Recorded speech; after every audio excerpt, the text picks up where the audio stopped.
প্রিয় নবম শ্রেণীর ছাত্রছাত্রীরা, তো তোমাদের যাদের যাদের স্কুলে আজকে বাংলা পরীক্ষা হয়েছে সেখান থেকে আমি একটা প্রশ্নপত্র তোমাদের দেখাচ্ছি। দেখো, ইতিমধ্যে অনেকের স্কুলে 1 তারিখ থেকে পরীক্ষা শুরু, অনেকের 31 তারিখ 30 তারিখ থেকে শুরু হয়ে গেছে।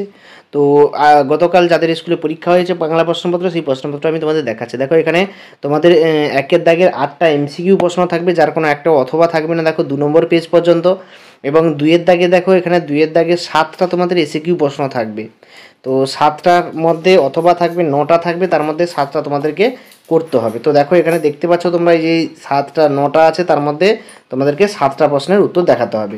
এরপরে দেখো, তোমাদের 4-এর দাগের প্রশ্ন মধ্যে 3 নম্বরে একটা করতে হবে। 5-এর দাগে দেখো 5 নম্বরে একটা, দুটো করে থাকবে, একটা করে করতে হবে।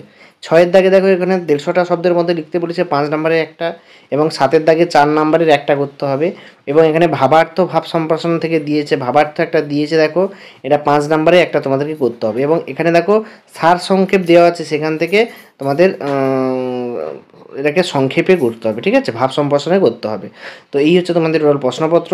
তো যাদের যাদের স্কুলে পরীক্ষা হয়ে যাচ্ছে, তোমাদের আমাকে এসএমএসে জানাবে কাদের কাদের স্কুলে শুরু হয়েছে, কাদের কাদের বাকি। তো যাদের যাদের পরীক্ষা হয়নি, তোমরা এই প্রশ্নপত্র দেখে প্র্যাকটিস করে যাও, এখান থেকে অনেক প্রশ্ন তোমরা কমন পেয়ে যাবে।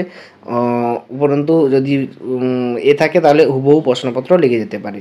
তো দেখা যাচ্ছে পরের ভিডিওতে, পরের পরীক্ষার প্রশ্ন উত্তর নিয়ে আসবো। সকলকে ধন্যবাদ, তোমরা ভালো করে প্র্যাকটিস করো প্রশ্নপত্রটা।